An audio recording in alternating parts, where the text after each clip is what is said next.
नमस्कार, मैं दीप्ति और आप देख रहे हैं बातें यूपी की।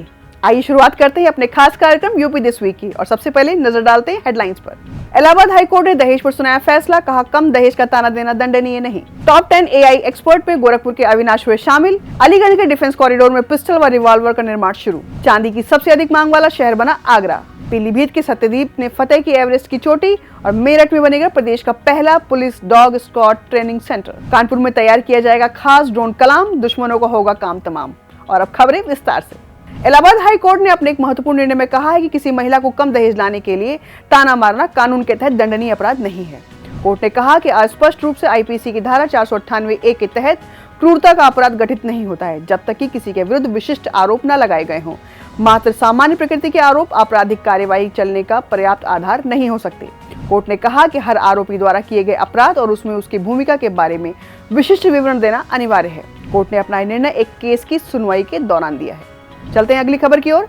गोरखपुर के अविनाश त्रिपाठी को अमेरिका के टॉप 10 आर्टिफिशियल इंटेलिजेंस और डेटा विशेषज्ञों में शामिल किया गया है। विश्व की प्रतिष्ठित डेटा नेटवर्क संस्था डेटा IQ ने विशेषज्ञों की सूची जारी की है। इस सूची में अमेरिका के डेटा साइंस और AI के 100 विशेषज्ञों को शामिल किया गया है, जिसमें अविनाश 7वें नंबर पर हैं और इस सूची को फोर्ब्स पत्रिका ने प्रकाशित किया है। अब रुक करते हैं अगली खबर की ओर। UP defence industrial corridor Aligarh node में हथियार बनाने की फैक्ट्री शुरू हो गई है। वेरिविन डिफेंस प्राइवेट लिमिटेड ने पिस्टल व रिवॉल्वर का उत्पादन कर बिक्री के लिए बाजार में उतार दिया है। अमेरिकी कंपनी स्मिथ एंड वेसन की तकनीक से अलीगढ़ डिफेंस कॉरिडोर में पिस्टल व रिवॉल्वर तैयार होकर बिकने लगे हैं। आर्मी, पैरामिलिट्री व पुलिस को हथियार दिए जाने का ट्रायल चल रहा है। चलते हैं अगली खबर की ओर। एक्सप्रेसवे और दिल्ली हाईवे के साथ ट्रेन आदि से आगरा में हर दिन 10 टन से ज्यादा की चांदी तो सिर्फ पायल बनाने के लिए आ रही है। देश में सबसे ज्यादा चांदी की खपत आगरा में है, जो पायल बनाने के लिए उपयोग हो रही है। आगरा में हर दिन वाराणसी की मंडी से कच्ची चांदी आ रही है, तो दिल्ली के 999 कट वाली चांदी मंगवाई जा रही है। दिल्ली से कुरियर सर्विस के जरिए चांदी की पायल बनाने वाले चांदी मंगवाते हैं और हर दिन करीब 10 टन चांदी पायल में इस्तेमाल हो रही है। बढ़ते हैं अगली खबर की ओर। यूपी के पीलीभीत में पूरनपुर के रहने वाले सत्यदीप गुप्ता का पहाड़ों से विशेष लगाव रहा है और कई पर्वत श्रृंखलाओं को फतेह करने के बाद अब उन्होंने विश्व की सबसे ऊंची पर्वत चोटी एवरेस्ट को भी फतेह कर लिया है। उन्होंने अपनी टीम के कुछ अन्य सदस्यों के साथ 5 अप्रैल को अभियान शुरू किया था और नेपाल की राजधानी काठमांडू जाने के बाद उन्होंने इस अभियान के तहत चढ़ाई करते हुए 21 मई की सुबह 4:15 पर एवरेस्ट की सबसे ऊंची चोटी पर पहुंचकर भारतीय झंडा फहरा दिया। बढ़ते अगली खबर की ओर।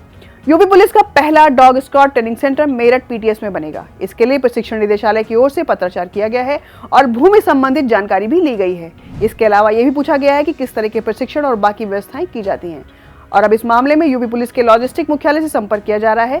साथ ही मेरठ पुलिस को भी सूचना भेजी गई है। जैसे ही इस प्रपोजल को अनुमति मिलेगी, यहाँ PTS मेरठ में डॉग स्क्वाड ट्रेनिंग सेंटर के लिए काम शुरू कर दिया जाएगा। चलते अगली खबर की ओर। उत्तर प्रदेश के कानपुर में दुश्मनों और आतंकवादियों के लिए कहर कलाम को तैयार किया गया है। कलाम ड्रोन को एक बड़ी उपलब्धता माना जा रहा है। आर्टिफिशियल इंटेलिजेंस ने लेस कलाम ड्रोन 100 किलोमीटर दूर दुश्मन को तबाह कर देने की ताकत रखता है। इसकी खासियतों ने ड्रोन को चर्चा में ला दिया है। 100 किलोमीटर दूर आतंकी ठिकानों को तबाह कर देने की क्षमता रखने वाला कलाम ड्रोन कई खूबियों से लैस है। यह ड्रोन करीब 4 किलोमीटर की ऊंचाई तक उड़ान भरने की क्षमता रखता है।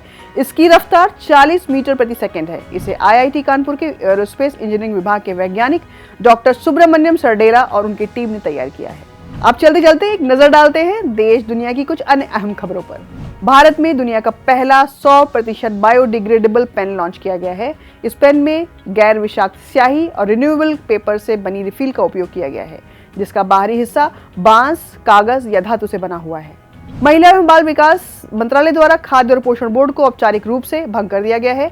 यह मंत्रालय की तकनीकी शाखा थी, जिसका मुख्य कार्यालय दिल्ली में केंद्र में था। केरल के एडमालयार वन क्षेत्र से एक नई पौधे की प्रजाति की खोज की गई है। पौधे की प्रजाति का नाम एम्बलिका चक्रवर्ती है। यह करोंदा फिलेथेंसी परिवार से संबंधित है। अगली खबर की ओर चलते हैं।